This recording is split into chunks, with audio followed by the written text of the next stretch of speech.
जब हम हिडनबर्ग कहते हैं तो एक पत्रकार जिनको अभी लात मार के बाहर निकाला गया है एक चैनल से, वो 1 महीने लिए अमेरिका गए थे। उस 1 महीने के अमेरिका विजिट में ये 7 बार हिडनबर्ग की ऑफिस गए और कोई भी मीटिंग 2 घंटे से कम में नहीं हुई ऑन एन एवरेज। तो 7 कंपनियों की एक रिसर्च फर्म जिसका दुनिया में कहीं बेस नहीं है, आप भारत की रिसर्च कर रहे हो बिना भारत में कदम रखे। आप वहां क्या करने गए थे? अच्छा, जो चैनल ने लात मार के निकाला है, लात किसने मारी है? अडानी है, ठीक है ना। तो अडानी ने ही लात मारी है, वहीं से बेरोजगार हुए हैं। तो जैसे हमारी एक क्रांतिकारी पत्रकार हैं पद्म विभूषण, जो आजकल खेत में बैठ के फ्रेश होती हैं इलेक्शन के टाइम में, इनका नंबर भी उधर आ गया। अभी एक और भी कल ने करा है रिजाइन। तो हिट जॉब किसके ऊपर होगी? अडानी पे होगी ना। ये वही हिट जॉब है। एक बड़ी पत्रकार हैं जिनका सरनेम बॉम्बे की फाइनेंशियल इंडस्ट्री की या स्टॉक मार्केट की सड़क के नाम पे है। ये वो हैं, ये सुपारी जर्नलिस्ट हैं। ये पहले हर्षद मेहता के पीछे भी थी और अभी ये अडानी के पीछे हैं। तो ये 2 कौड़ी के जो पत्रकार हैं, ये पैसे लेके जो लिखते हैं, पैसे लेके काम करते हैं, इनको मानने की जरूरत नहीं है। रिसर्च खुद की कीजिए, आप खुद समझ जाएंगे पोर्ट इंडस्ट्री कितनी इंपॉर्टेंट है। एक जो इस कॉन्स्पिरेसी के हिस्सा है, और खास तौर से इसमें उनका नाम आता है जो चाइनीज एम्बेसी में जाके चाउमीन खा के आते हैं। दोनों भाई बहन नाच रहे थे कल, ठीक है, परसों लाल चौक पे 30 तारीख को बर्फ से खेल रहे थे। इनके बाप जब प्रधानमंत्री थे तब इनकी हिम्मत थी बर्फ से खेलने की? यहाँ बर्फ नहीं होती थी, यहाँ खून के छींटों के साथ बर्फ होती थी, ठीक है ना। और रहा सवाल, झंडा फहरा दिया, बहुत बड़ा तोप कर दिया, पूरी बटालियन फोर्स के चारों तरफ से घिरे हुए, एनएसजी सीआरपीएफ कमांडोज के साथ घिरे हुए तुमने झंडा फहरा दिया, बहुत बड़ी तोप मार दी। अनंतनाग का नाम तो सबने सुना होगा, टेररिज्म का हब रहा है। मुफ्ती क्या नेटिव प्लेस है? पता है यहाँ अनंतनाग की मेन मार्केट में दुकानें किसकी हैं? हिंदुओं की। कौन से हिंदू? कश्मीरी हिंदू नहीं, कश्मीरी पंडित नहीं, यूपी के पंडित, यूपी के हिंदू हैं। और आज से नहीं है, यह 370 हटने के बाद नहीं है, 35 साल से हैं, 40 साल से हैं। रेस्टोरेंट हैं उनके, दुकानें हैं उनकी। लोकेशन बताऊं?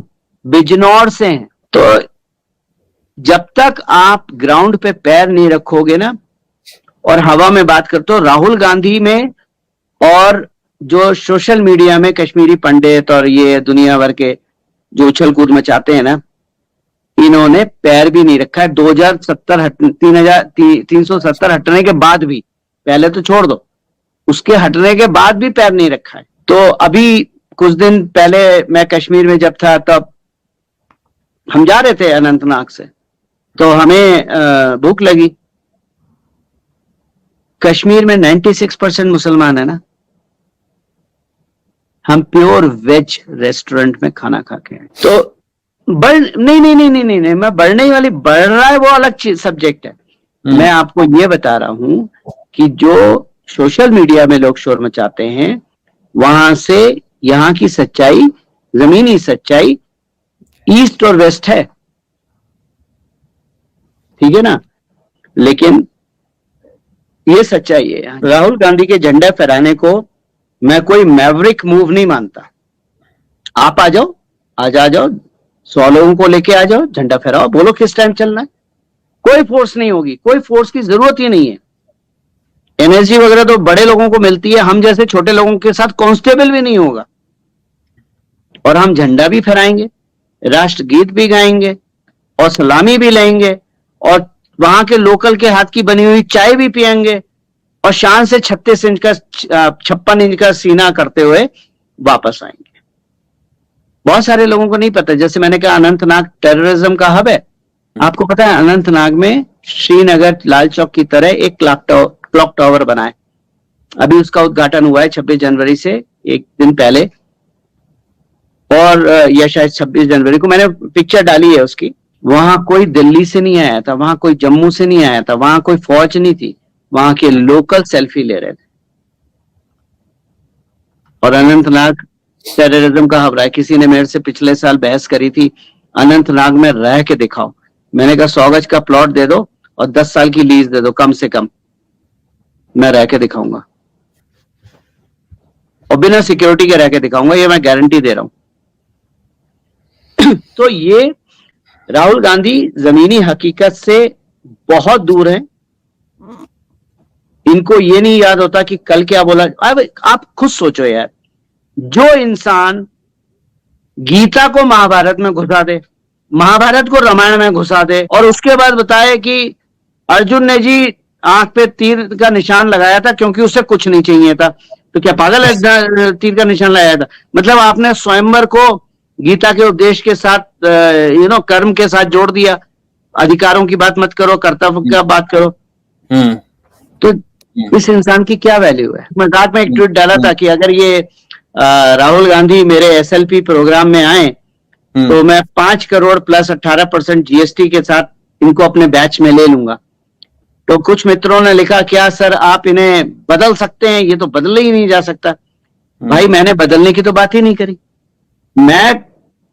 एक होती है कार की मेंटेनेंस, सर्विसिंग, और एक होती है बॉडी वॉश। मैं तो बॉडी वॉश की बात कर रहा हूं ना, मतलब गधे को नहला के चमका दो, घोड़ा बनाने की बात थोड़ी ना कर रहा हूं। राहुल गांधी को क्या है, एक स्क्रिप्ट लिख के देते हैं जयराम रमेश और केसी वेणुगोपाल, वो रट देता है, क्योंकि सनातन तो उसका धर्म है नहीं, वो तो अब्राहमिक रिलीजन से है ना। तो जो व्यक्ति अब्राहमिक रिलीजन से, अब मेरे से अगर आप बोलो कुरान के बारे में, तो मैं कुरान का विद्वान तो नहीं हूं, कुरान को हदीस में मिला दूंगा, हदीस को कुरान से मिला दूंगा, लेकिन आप सनातन पे बात करोगे तो मैं आपके परकच्चे उड़ा दूंगा। तो बेचारे राहुल गांधी की वही प्रॉब्लम है, सनातनी है नहीं। अब राजनीति के लिए तिलक भी लगाना पड़ता है, भगवा भी पहना पड़ता है, क्योंकि आज भी भारत में 30% ऐसे मूर्ख हैं जो राहुल गांधी को प्रधानमंत्री के रूप में, पढ़े लिखे मूर्ख जो प्रधानमंत्री देखना चाहते हैं।